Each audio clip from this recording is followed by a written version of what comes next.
Morten, hvad er vi ude at lave? Jamen, vi er ude ved den gode gamle kending herude ved Midtvejs Auto. Eller den bil der skal vi have lavet noget spændende om i dag. Det er en elbil.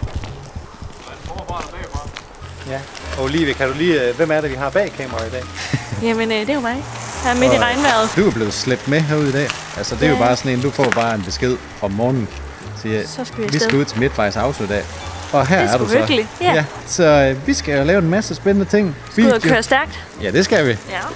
Nå, ham der, han er jo en værre... En motorbølle, ja. Lige nu kan man godt nok ikke se det. Han bakker cirka ind lige så langsomt som min bedstemor. Hun kører rollator, altså.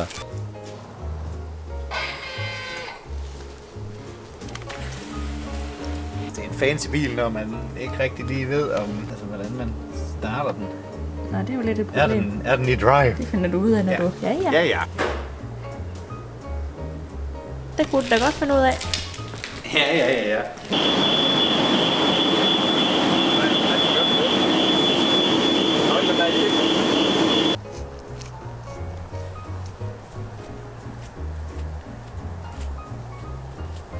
Kan I ikke åbne bagagerummet? Nej. Det gør man. Der er selvfølgelig en knap på fjernbetjeningen, Michael. Det kan da godt være, det er den eneste måde. Ja, det er godt. Det er godt set. Goddag. Jeg hedder Morten. Jeg kan sælge nogle biler. Hold da kæft. Det er for...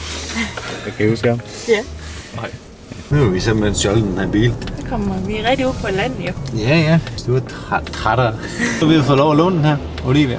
Der er jo frokostpause nu. Og der skal du vide, at her kommer man fra Fjerdslev og Vejstrup, hvor vi jo er. Så er der et verdensberømt sted, som jo hedder Brogrillen.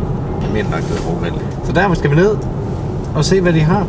Det er sådan et par sultne mauser. Jamen, nu har vi fået lidt i mausen. Vi har lige lidt mere video, vi lige skal have i kassen. Det er hyggeligt. Hvordan, der kunne jeg så godt lige tænke mig lige at være intervieweren. Ja, lige for et øjeblik. Nu har du været med på sådan en lille optag i dag her. Og hvordan har det været? Jeg synes egentlig, det har været meget hyggeligt. Nu er det jo slet ikke slut endnu. Nej. Men hvis det er spændende med alt det her video her. Fordi det ene ting, det er jo at få lov at sidde og redigere video. Den anden ting, det er at være med ude og optage det. Ja. Og hvad det er for nogle ting, der lige følger med der. Der sker det, da vi er inde på Brokiosken her og får frokost. Der må vi nok bare sige, der er vi kommet på landet, når hønsene de går ude foran kiosken.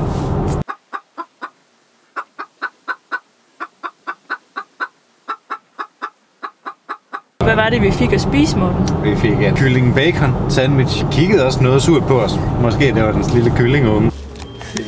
Hvem der kommer der? Nej. Må jeg godt give en lille godbid? Ja, selvfølgelig. Vi får bare stømme ud.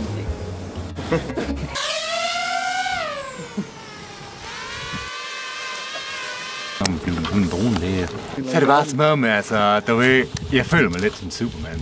Jeg har alt herude Midtvejs Auto. Biler, flot biler, bilvask, værksted, god service. Og nu er det ikke fordi, at det er noget, vi har stået og øvet og noget, jeg tvinger dig til at sige. Kan du ikke bare sådan lige over for Olivia og bloggen, sådan lige knytte et ord til, altså hvad betyder det her egentlig for dig, det her samarbejde, vi har? Det betyder rigtig meget. Vi har et meget godt bånd mellem hinanden. Det føles trygt. Det bånd, jeg snakker om, det er en optagelse, jeg har helt tilbage fra da jeg gik på Hallumskolen, som Michael han helst ikke vil være ude i omverdenen. Det var den dag på Skarpt ude ved Midtvejs Auto. Vi takker af for nu. Jeg håber, I nød at få det lille indblik i vores hverdag. Og ja, og i øvrigt også fået en lille indblik i, hvordan det er at være praktikant her i virksomheden. Vi har jo sådan set åbent for ansøgninger til praktik her til efteråret. Det kan man faktisk godt lige læse ind og se lidt mere om ind på vores hjemmeside på skarp.dk, hvis man har lyst til det. Men vi ses. Hej!